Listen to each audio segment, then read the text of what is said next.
Recent டேஸில் நான் ஒரு வீடியோ பார்த்தேன். அதில் ஒரு அம்மா வந்து ரொம்ப மோசமாக திட்டுறாங்க.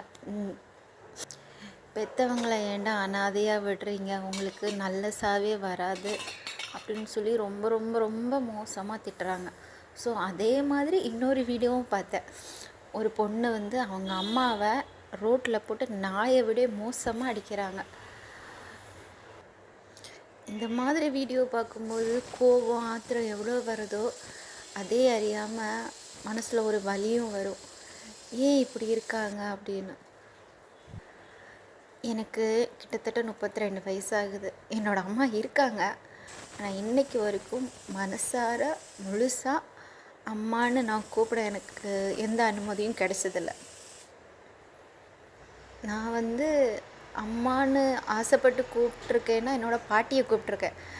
எப்படின்னா நாகர்கோவில் சைட்லலாம் வந்து அம்மாவை எடியேன்னு கூப்பிடுவாங்க. ஸோ நான் சில நேரம் என்னோடய பாட்டியை போய் எடியேன்னு கூப்பிடுவேன். பாட்டி அப்படியே சிரிச்சிட்டே அப்படியே பார்த்துட்டு போயிடுவாங்க. நைட்டு தூங்கும்போது வந்து தலை தடவிட்டே இருக்கும். அது மனசில் என்ன ஓடுதோ அப்படின்னு. ஆனால் இதெல்லாம் யோசிக்கும் போது கொஞ்சம் சங்கடமாக இருக்குது. நான் பிறக்கும்போது என்னோடய பாட்டி வந்து என்னோடய அம்மாவுக்கு வந்து ஒரு சத்தியம் பண்ணி கொடுத்தாங்கன்னு வச்சுக்கோங்களேன். அவங்க என்னை வந்து எவ்வளோ தூரம் அவங்களால ப்ரொடெக்ட் பண்ணி காப்பாற்ற முடியுமோ அந்த அளவுக்கு சொன்னாங்க. நீ உயிரோடு இருக்கிற வரைக்கும் கண்டிப்பாக என் பேத்தி வந்து உன் நிழலில் கூட வரமாட்டா. நான் அந்த அளவுக்கு நான் உயிரோடு இருக்கிற வரைக்கும் உன் பக்கத்தில் நெருங்காமல் பார்த்துக்குவேன் அப்படின்னு. ஸோ அந்த அளவுக்கு வெறுப்பு என் மேலே அவங்களுக்கு ஏன் இருந்துச்சுன்னாலாம் எனக்கு தெரியாது. என்னோட அப்பா இறக்குற வரைக்கும் முடிஞ்ச அளவுக்கு எங்கள் அப்பாவுக்கு பயந்தாவது அவங்க ஒய்ஃப் என்னை எதுவுமே பண்ணதில்லைன்னா அப்பா வந்து துபாயில் இருந்தாங்க. 6 மாதத்துக்கு ஒரு வாட்டி வீட்டுக்கு வருவார், வந்தால் கேரளத்துக்கு போயிடுவார். ஸோ இந்த இடப்பட்ட காலத்தில் நிறைய நடக்கும். வாங்குகிற அடியெல்லாம் வந்து தையல் போடுற மாதிரி தான் இருக்கும், இல்லைன்னா ஆஸ்பத்திரியில் 10 நாள் வச்சுக்கிற மாதிரி தான் இருக்கும். ஸோ இந்த மாதிரி தான் நிறைய காயங்கள் இருக்கும். அப்போல்லாம் பாட்டி தாத்தா அவங்க எல்லாம் தான் பார்த்துக்குவாங்க. அப்பா இறந்ததுக்கப்புறம் என்ன பண்ணுறதுன்னு தெரியல, ரொம்ப பயந்தாங்க. ஸோ அதுக்கப்புறம் ஹாஸ்டலில் சேர்த்து விட்டாங்க. நான் 10th படிக்கிற வரைக்கும் நான் எந்த ஹாஸ்டலில் இருந்தேன்னு என்னோடய அம்மாவுக்கு தெரியாது. ஒரு வேளை நான் அவங்கள அம்மானு சொல்கிறது இப்போ கேட்டால் கூட அடிக்க வந்துடுவாங்க. 10th ஏஜ் அட்டன் பண்ணதுக்கப்புறம் தான் ஏதோ ஒரு விஷயத்தினால அவங்கள சொல்ல வேண்டியதாக இருந்துச்சு அப்படின்னாங்க, சொன்னாங்க.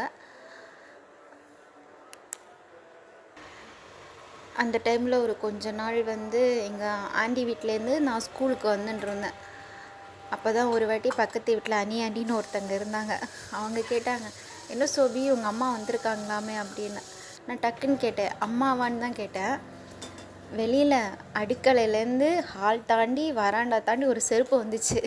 எந்த நாய் என்னை அம்மானு கூப்பிடுறது, நான் பெத்த நாயே இது கிடையாது அப்படின்னு சொல்லி மோசமாக திட்டினாங்க. ஸோ அதுக்கப்புறமா வந்து என் தம்பி தங்கச்சி கிட்ட நான் பேசும்போது கூட இப்படி தான் கேட்பேன், உன்னோட அம்மா நல்லா இருக்காங்களா அப்படி தான் கேட்பேனே தவிர, நான் ஒரு வாட்டி கூட அப்பா இறக்கும்போதே எல்லாமே போயிடுச்சு அப்படின்னு நினைக்கிறவ தான்.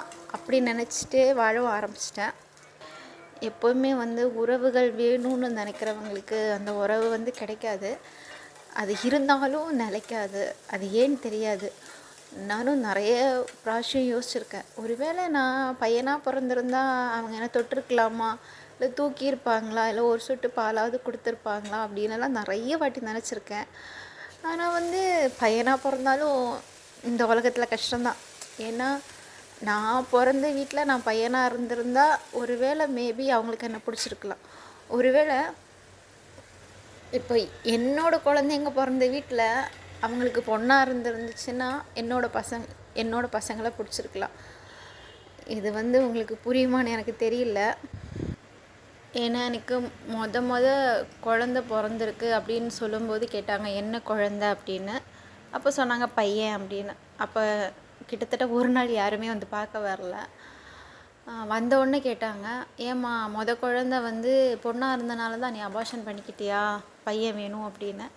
நான் அப்படியெல்லாம் நினச்சதெல்லாம் இல்லை. எனக்கு 2வது குழந்த பிறக்கும்போது அந்த குழந்தைய தொட்டு தூக்குறதுக்கு கூட யாரும் இல்லை. ஒரு 5 நாளைக்கு அப்புறம் வந்து வீட்டுக்கு கொண்டு வந்தேன். வீட்டுக்கு கொண்டு வரும்போது எங்கள் தெரு எண்டில் ஒரு அக்கா இருப்பா. வீடு கடைசி மொன வீட்டில் ஒரு அக்கா இருந்தாங்க. அவங்க தான் என் குழந்தைக்கு ஆர்த்தி எடுக்க வந்தாங்க. இத்தனைக்கும் எங்கள் வீட்டில் எல்லோரும் இருந்தும் யாருமே வரல. அப்போ சொன்னாங்க, திருஷ்டி கழிக்காமல் பிள்ளைய தூக்கிட்டு போறியேம்மா, கண் திருஷ்டி இருக்குமேன்னு சொல்லி அவங்க தான் கழிச்சு விட்டு என்னை வீட்டுக்கு கொண்டு போனாங்க. வீட்டில் போய் ஒரு 2 வாரம் அந்த குழந்தைய தொடுறதுக்கோ தூக்குறதுக்கோ யாருமே இல்லை. அதுக்கப்புறம் அதுக்கு ஒரு பெரிய சண்டை போட்டு மல்லு கட்டி அதுக்கப்புறம் தான் என் குழந்தைய தொட்டாங்க. ஆனால் இப்போவும் சொல்லுவாங்க, உனக்கு என்னம்மா 2 ஆம்பளை பிள்ளை அப்படி. எனக்கு ஆம்பளை பிள்ளை வேணும்னெல்லாம் நான் எந்த கடவுள்கிட்டே வேண்டலை. ஆக்சுவலி நான் கடவுள்கிட்ட வேண்டுற பழக்கமும் எனக்கு கிடையாது. கடவுள்கிட்ட போய் கையெடுத்து கும்பிட்டதும் கிடையாது. நான் ஒன்று தான் நினச்சேன். நான் கன்சீவாக இருக்கேன்னு கன்ஃபார்ம் ஆகும்போது என்னோடய அப்பா கிட்ட மனசார வேண்டிக்கிட்டேன். கஷ்டமோ நஷ்டமோ என்ன மாதிரி என் குழந்த வந்து இருக்கக்கூடாது. அது ஆணாக இருந்தாலும் சரி, பொண்ணாக இருந்தாலும் சரி, எந்த குழந்தையாக இருந்தாலும் ஓகே அப்படின்னு. ஸோ எனக்கு அதனால் எனக்கு 2 பையன் பிறந்திருக்கலாம் அப்படின்னு எனக்கு எப்போவுமே தோணும். அது மாதிரி என்னை பெற்றவளும் ராட்சசியெல்லாம் இல்லை.